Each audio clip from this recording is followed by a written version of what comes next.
Good morning. Another day, another night na naman tayo guys. At tayo ay pupunta sa isang lugar na tinatawag nilang Fantasy World. Tara, let's go! Arats!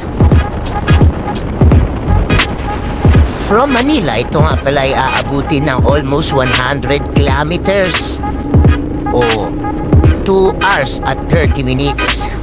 Let's go!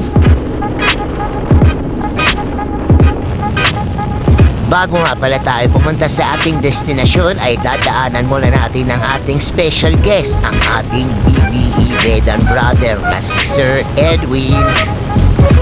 Dito nga pala kami nag-meet up sa Caltex Ma'am Plaza na dito ang mga meet up point ng mga big bike riders. Ang ganda ng mga motor dito guys. At ayan, gamit nga pala ni Tropa ay ang kanyang ZX-10R Kawasaki.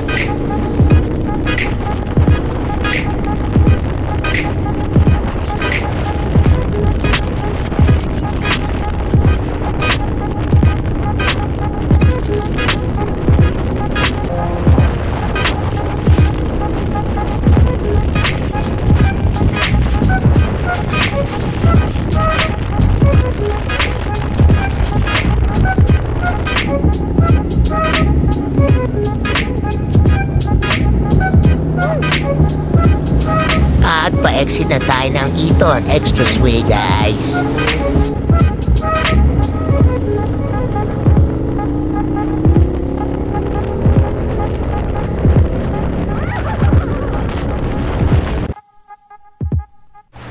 Tapos ang daan natin ay ang papuntang Tagaytay. Ang sabi nila ay malamig ngayon dito kaya masusubukan natin.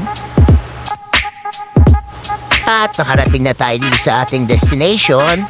Konting trivia lang.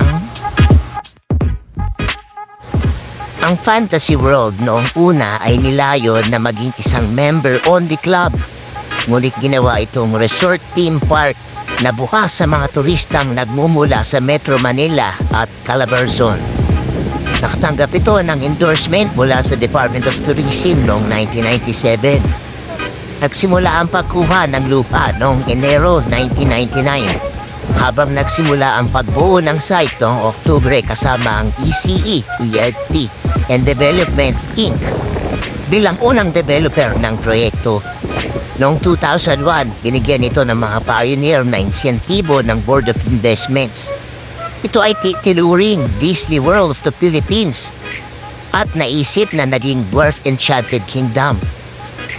Ang proyektong ito ay inaasahan nagkakahalaga ng 17 billion at magiging ganap na operasyon noong 2005. Gayunpaman, dahil sa mga issues sa pananalapi at sakit ng pinuno ng ECE Realty na si Emilio Ching, nahinto ang pag-unlad ng Fantasy World noong unang kalagitnaan ng 2000s. Ang Fantasy World noon ay bukas sa publiko noong unang bahagi ng 2010 bilang isang site para sa mga photoshoot.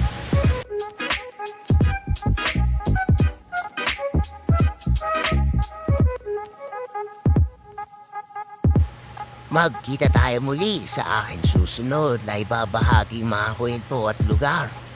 Salamat! See you! Let's go! Tara na! Arats!